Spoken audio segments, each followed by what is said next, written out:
Hi, Rhonda. Thanks so much for joining me today.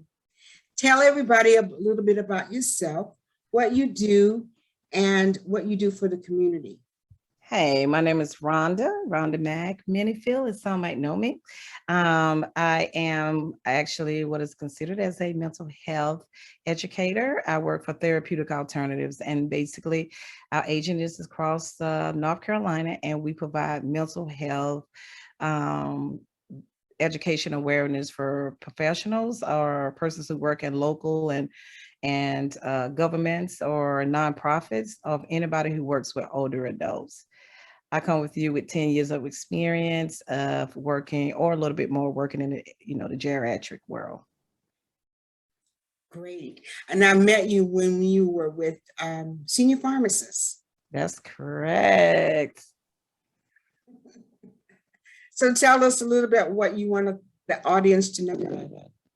Okay, so since our agency provides information on various topics or how you age with mental health disorders, and we know that through the pandemic, isolation for older adults have been a big issue. So what I want to address today in the time that I have is to talk about things that a person in the home can do.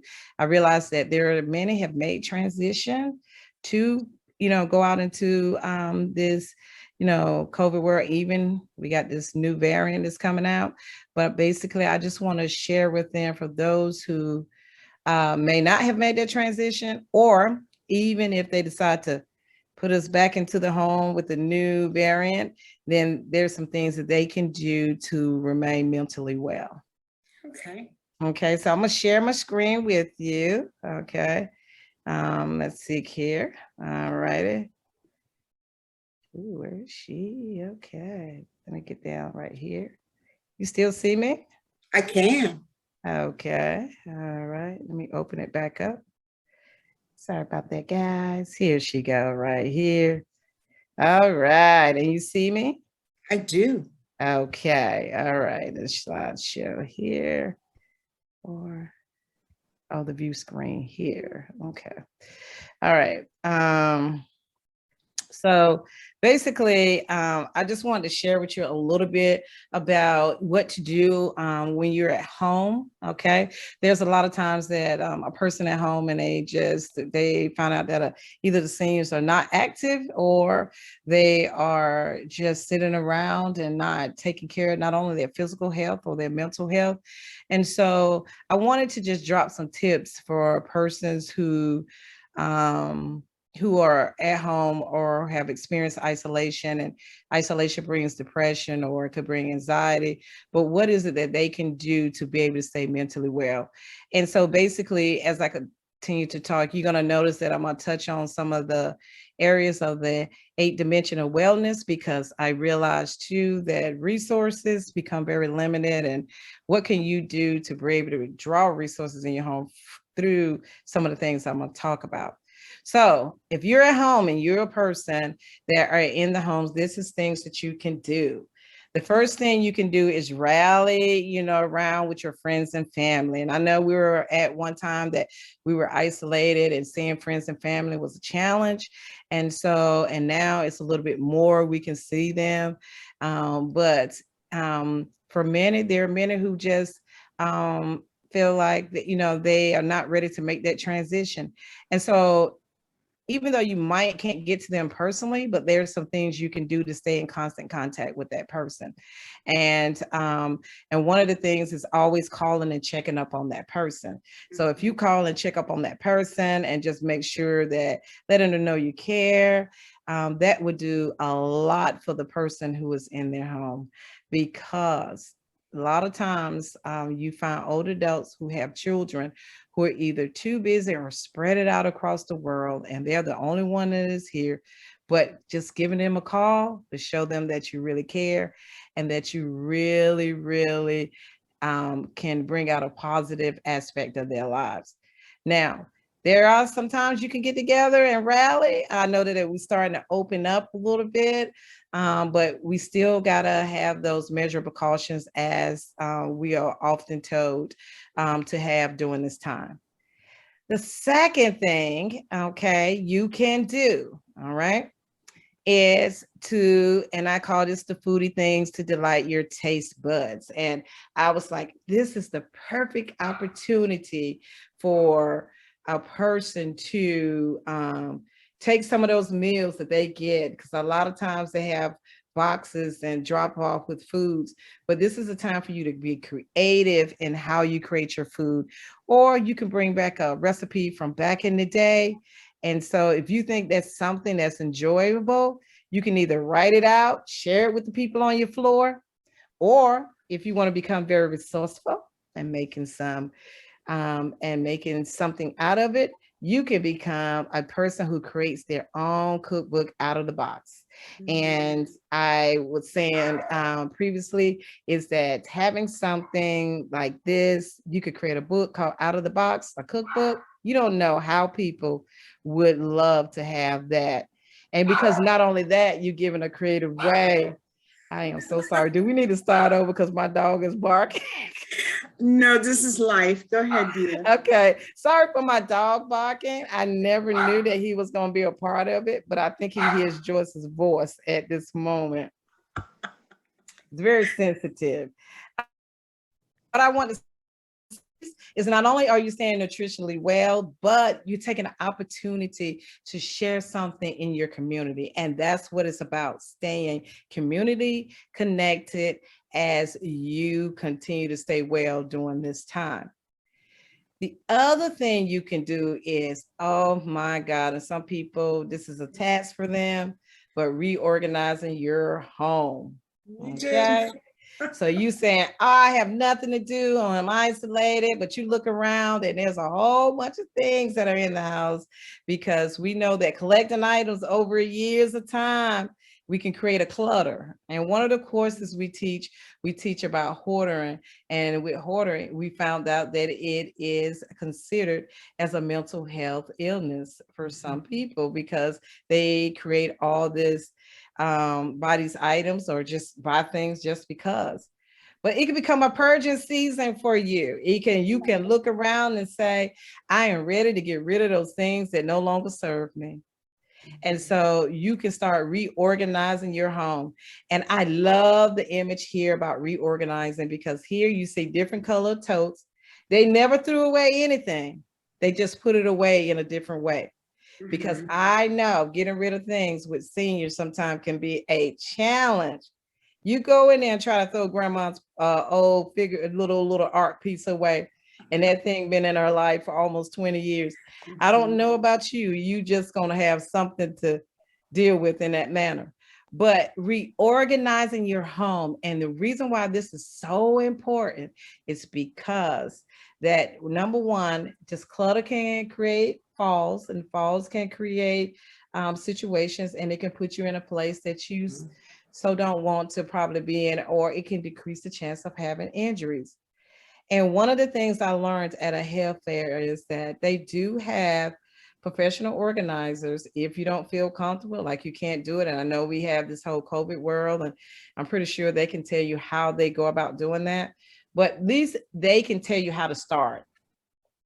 And if you're a great organizer and you live in a community, what you can do is organize yourself, take some pictures, and send it on to people around you in your building, if you live in a senior housing. And then that way, by you sliding on the door and say, I'm here to help or serve, you can either call, FaceTime, or either, you can keep 6 feet away and help that person just get started with organizing and back out the door as they complete the task themselves. So you can be helper to a person during this time.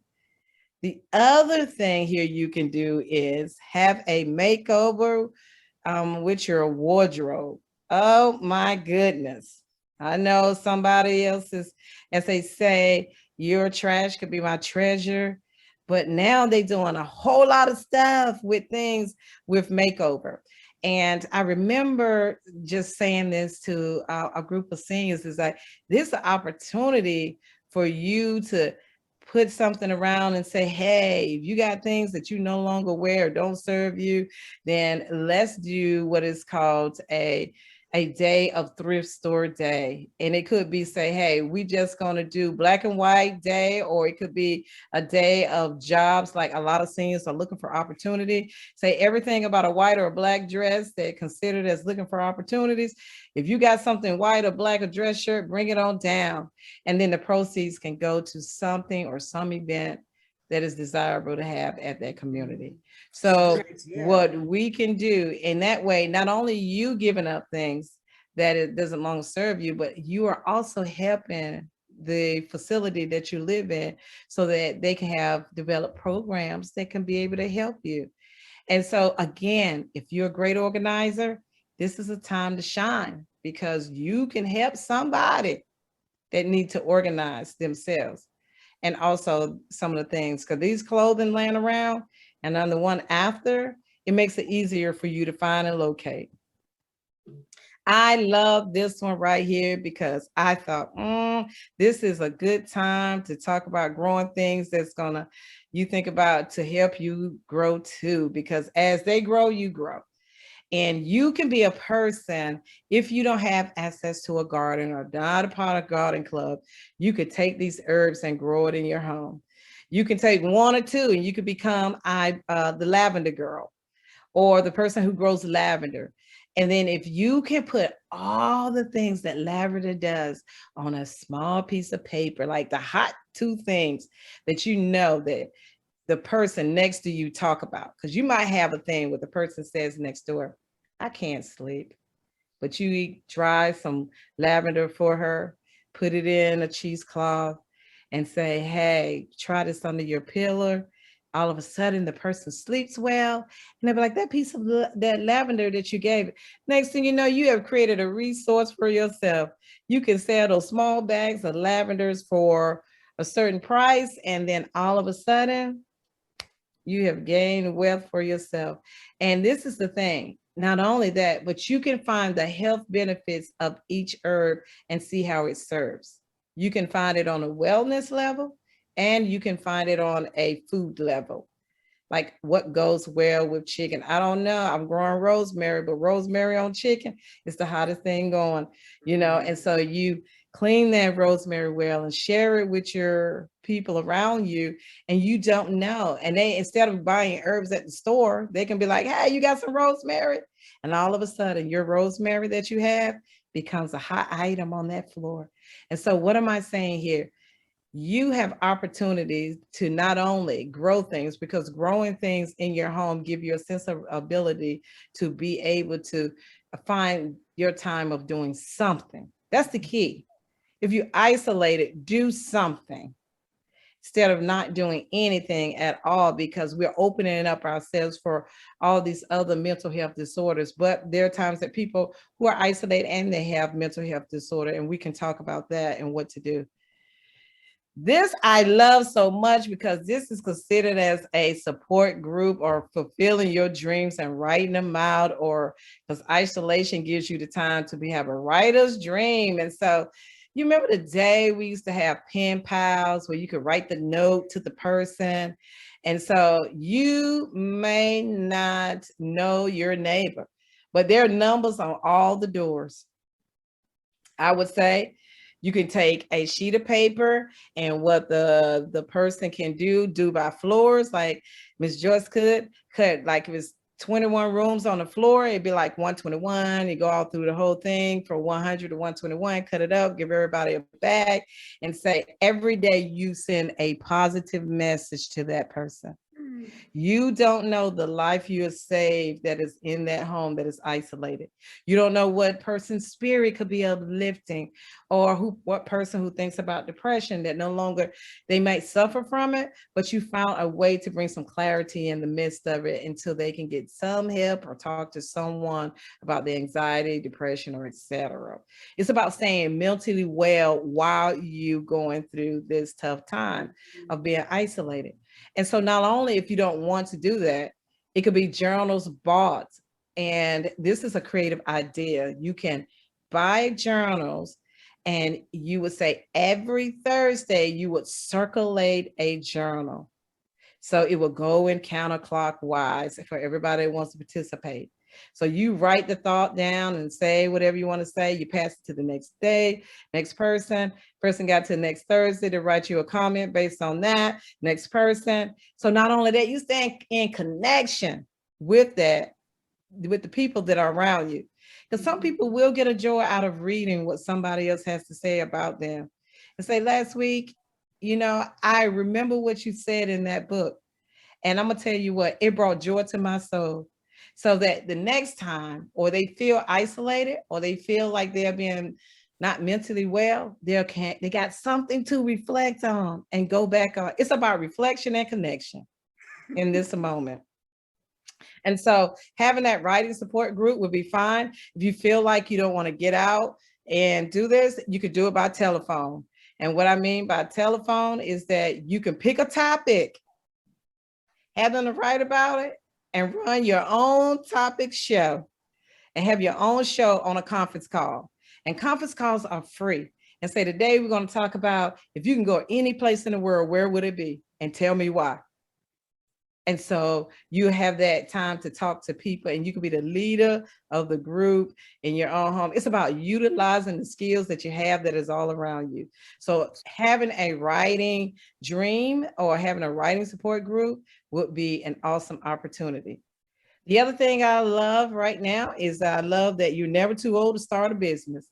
And so everybody got a side hustle in them. I know they do. I do, everybody. And so do you. Just because you're aging doesn't mean that you don't have that kind of support group. So here it is. I don't know what your new hustle is, but find your new hustle. Because one thing I found out, when someone starts doing something new, it activates the brain, it brings the creativity out, and now you're starting feeling blissful again. And you were like, oh, I'm in this home, but I know that I can start this business. And one of the things I was talking about is that we talked about the cookbook. We were like, okay, I'm gonna take Out of the Box, and I'm gonna create a cookbook called Out of the Box. Let everybody know that they're on Congregate Meals. These are some of the foods that they can make out of the box that is healthy.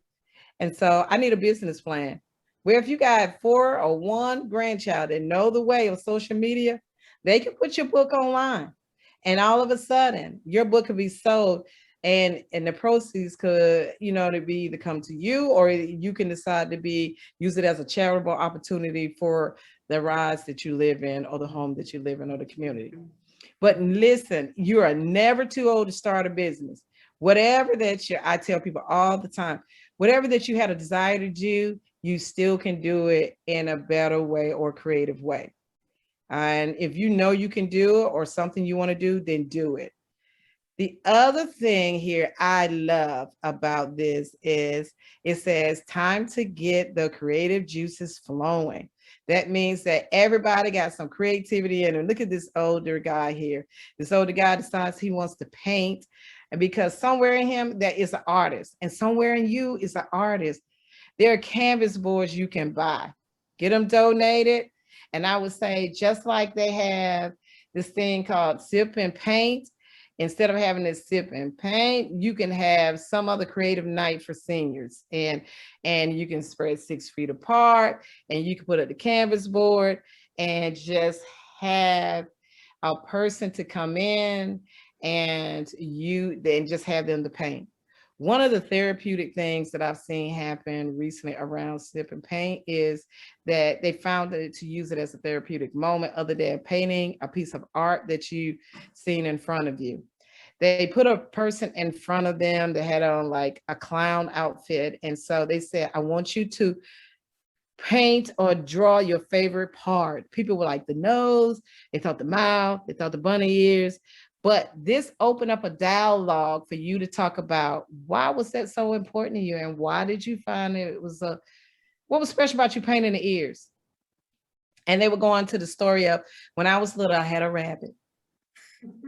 Or I remember when I had my worst cold was, and that red nose reminded me of my worst cold as a child, and how my mama took care of me. But what I'm trying to say here is that you can use the opportunity to make it more of a therapeutic thing. And if you find that a person seems to be depressed in those hours, then what you can do is also be very resourceful and making sure that the person get the level of care that they need. And so even if you are an artist and you're creative, I think we talked about pottery, taking pottery classes, and take your pottery and you fix it up and you paint it and have them kids again. I'm saying if you can't do it, have them kids, because them kids who can do something that you can't do. And then once you do that, then they can put it on social media again. And why am I talking about this? Is because no matter how old we are, we still can be very resourceful. And I've seen it happen and I read it happen in the past. The last one I love to talk about is becoming musically bluff. And the reason I talk about that buff is because everybody is musically inclined somewhere. They hear music, they sing the music, and they love music or they dance to music.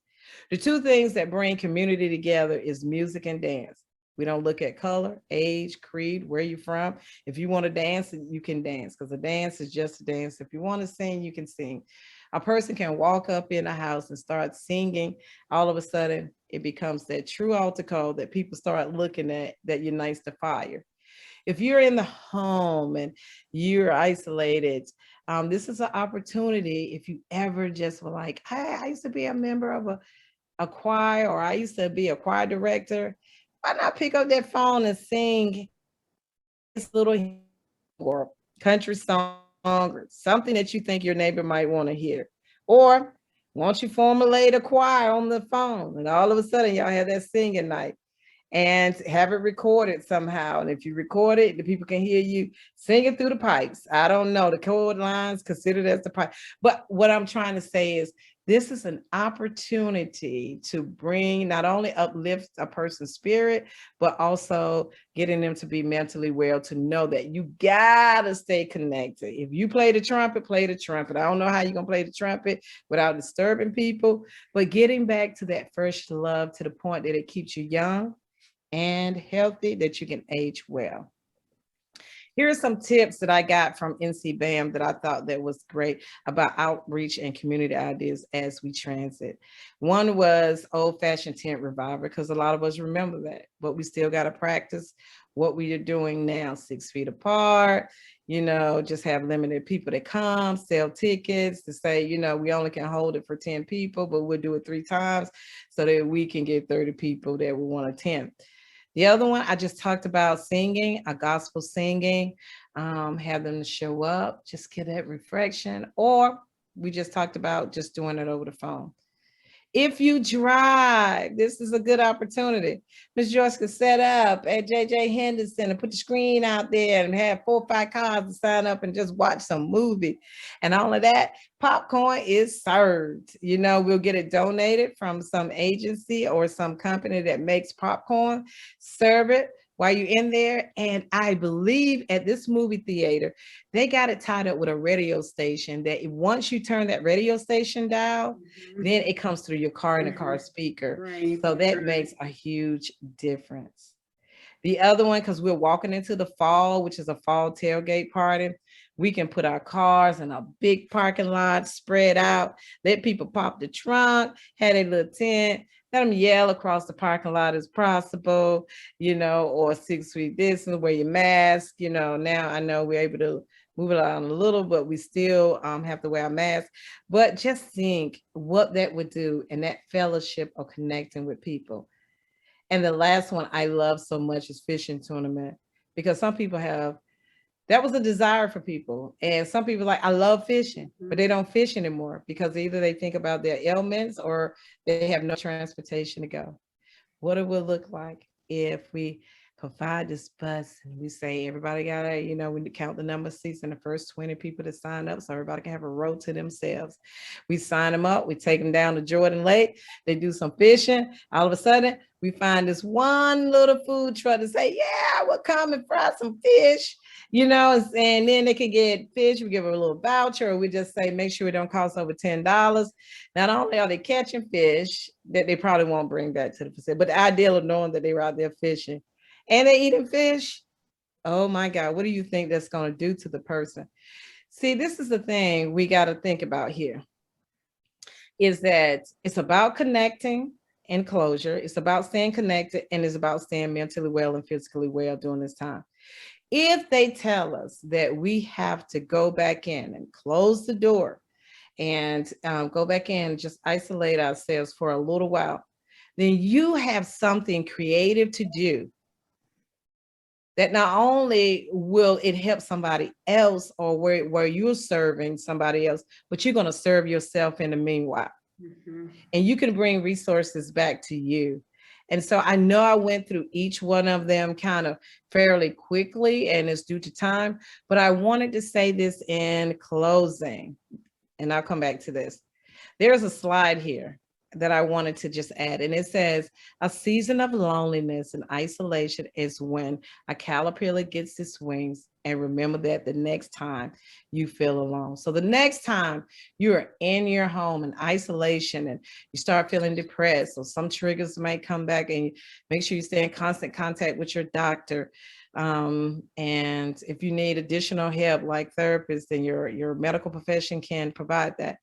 But you are gathering wings, and this is how you gather wings. I gave you a list of things to do that possibly could have touched your lives, but I want you to get those wings, and I want you to be able to fly. And the next time you're in that home, just remember that you're not alone, that this is the time that you're getting your wings so that you can pursue the things that you always desired to do.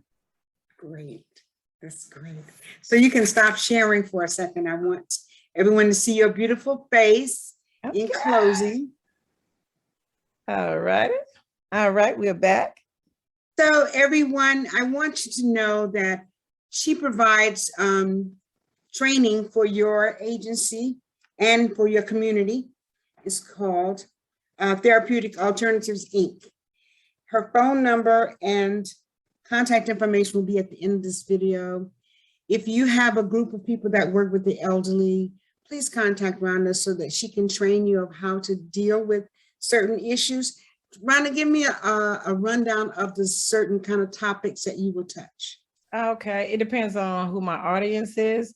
For people who provide services for people that are going through mental health disorders, we do things PTSD, how to recognize mood disorders, to dementia, do a diagnosis, what to do when they age with a diagnosis, or how do you know when new diagnoses come about, like such we talked about isolation and how, you know, they're now becoming depressed. And so those are some of the topics that we talk about, I guess, because those are some of the ones that want to be touched right now.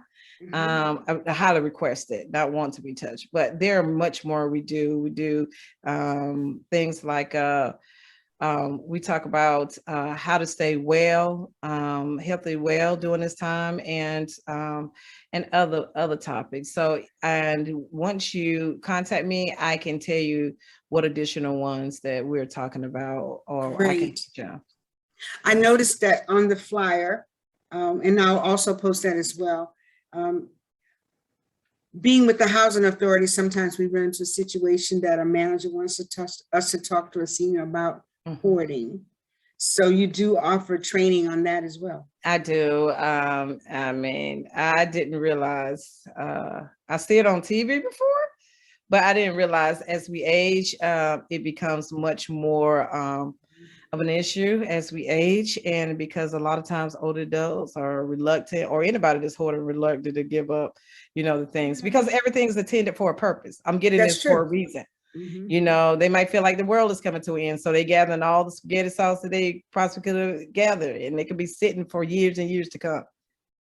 That's so true. That's so true. So we want to want everyone to know about the spectacular services that you provide. And you do serve Chatham counties, Durham, Franklin, Granville, Halifax, Orange, Person, and Vance counties. Bro, you are everywhere. I'm just starting back to traveling again. Well, we appreciate your time today. I really do. Is there anything else you want to say before we sign off? The only great thing I can say is you can reach out to me.